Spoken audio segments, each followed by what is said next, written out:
நம்மகிட்ட இருக்கக்கூடிய குறைகளை நிறைகளாக்குவது ஒரு புத்திசாலியுடைய திறமை.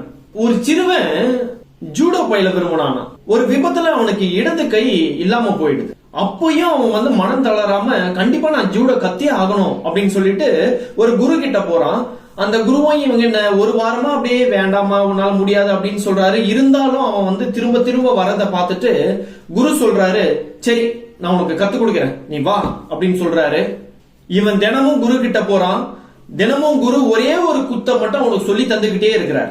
வாரங்கள் கடக்குது, மாதங்கள் கடக்குது. ஆனா அந்த ஒரு குத்தை மட்டும் தான் அவன் கத்துக்கிட்டே இருக்கிறான்.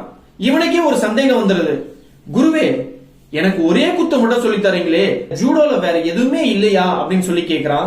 அதுக்கு குரு சொல்றாரு, இது ஒண்ணு போதும், வா நாம காம்படிஷன் போலாம் அப்படின்னு சொல்லிட்டு போட்டிக்கு கூட்டிட்டு போறார். போட்டிக்கு போறான். அங்க இருக்கக்கூடிய மக்களும் அங்க இருக்கக்கூடிய போட்டியாளர்களும் இவனை ஒரு மாதிரி ஏளனமா பாக்குறாங்க. இவன்லாம் ஜெயிக்க போறானா, ஒரு கை இல்லாதவன் என்னத்துக்கு வரணும் போட்டிக்கு அப்படின்னு சொல்லிட்டு ஒரு மாதிரி கேலி கிட்டலாம் பேசிக்கிட்டு இருக்காங்க. போட்டி தொடங்குது. இவன் ஆக்ரோஷமா சண்டை போடுறான்.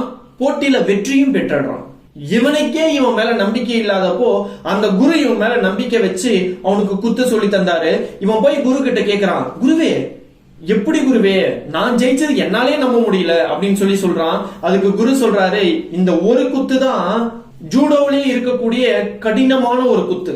இந்த குத்துல இருந்து தடுக்கணும் அப்படின்னு சொன்னா உன்னுடைய இடது கையை வளைச்சு பிடிச்சா இந்த குத்துல இருந்து தப்பிச்சிடலாம். உனக்கு தான் இடது கையே இல்லையே, அதனாலதான் நீ வெற்றி பெற்ற அப்படின்னு சொல்றாரு. அந்த குருக்கு இந்த சிறுவன் ஆத்மாத்மா நன்றி சொல்றான். நம்மிடம் உள்ள குறைகளை நிறையாக்குவது உண்மையான புத்திசாலிக்கு அடையாளம்.